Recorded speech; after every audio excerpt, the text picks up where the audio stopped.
Hello and welcome back. My name is Adra and today we're going to continue the Let's Lore sub-series for Pillars of Eternity. So, without further ado, let's quickly jump in. Today we're going to do all the lore entries we have gathered so far.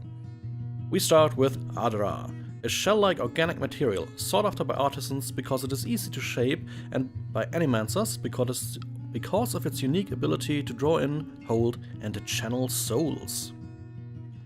Animancy, the science of soul manipulation, a field both controversial and relatively new.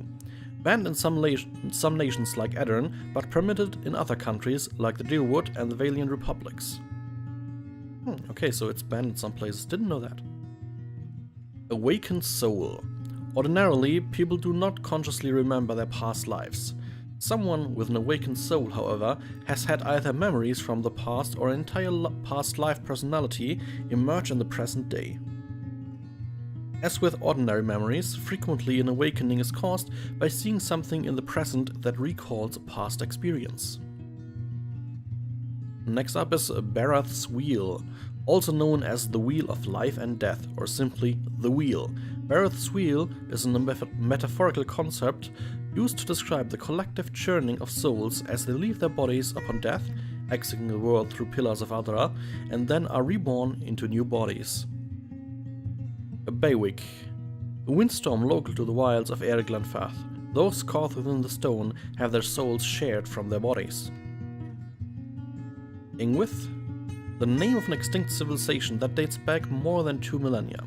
Their population center is believed to have been where present-day Erglanfath and the Deerwood lie today. Next up is Essence.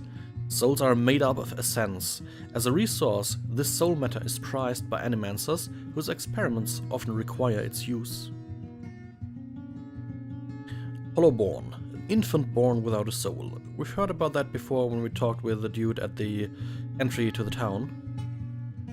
Lost, Upon death, souls find their ways into Pillars of Adra, at which point they can rejoin the Eon cycle of rebirth. In some cases, souls fail to reach these pillars or otherwise refuse to enter them. Such souls are called lost souls or the lost. Purchase. In the wake of the Saints' War, Deerwood mobs, particularly in rural areas, sought to kill all followers of Eothes, beginning in the town of Coldmourn, which was said to have permitted Waidwen's forces to pass through without resistance. Eothasians were hunted down, tortured, and murdered in the streets. So if you remember back to the last episode, there was the talk about Waidwen's legacy and the god Eothes inhabiting a farmer named Waidwen, who then, more or less, started a war between Deerwood and another nation whose name I do not remember at the moment. We'll get to that in a moment though. Redseras. That was the nation. Deerwood's neighbors to the north. Redseras is the nation firmly rooted in its Eothasian faith, a fervor that took hold during the events of the Saints' War and remained after the apparent death of Eothes. And here we already have the Saints' War. Began as a peasant revolt in Redseras, led by the farmer named Waidwen, who claimed to be the living vessel of the god Eothes. After overthrowing the Redseran government, Waidwen invaded its neighboring Deerwood, where he was defeated, destroyed by a weapon dubbed the God Hammer Bomb. Eothes has not been heard from since. The Salvation. An attempt by animancers to curtail the number of Hollowborn during the Waidwen's legacy by transfusing the souls of animals into Hollowborn children in hopes they could care for themselves. The practice was a catastrophic failure, resulting without exception in the creation of wichts, which is often called the Cruel Salvation. That's actually a native German word, the Wicht. We'll get to those below. Waidwen's legacy. A widespread blight of unknown origin, in which babies in the Deerwood began to be born without souls, so named because its origins roughly coincide with the death of Saint Waidwen in the Saints' War. A Watcher. One of a rare few who are either born with or acquire the means to see souls, and sometimes even read them or commune with them. Many varied accounts exist of how Watchers come upon their talents, and it is far more common to encounter someone falsely claiming to be a Watcher than to find a real one. The White March is about the DLC area most likely. A series of fallen Peregrunan territories that were settled by dwarves in the earliest colonial years of the Eastern Reach.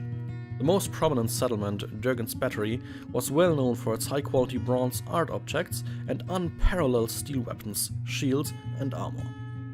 Over several decades, the White March's various settlements were either overrun by myriad raiders or collapsed due to growing fears of instability. The stronghold of Durgan's Battery was apparently abandoned and sealed almost 2 centuries ago, marking it the unofficial end of the White March. The arms of the White March can still be seen on the fine pieces of bronze and steelware circulating in the eastern reaches.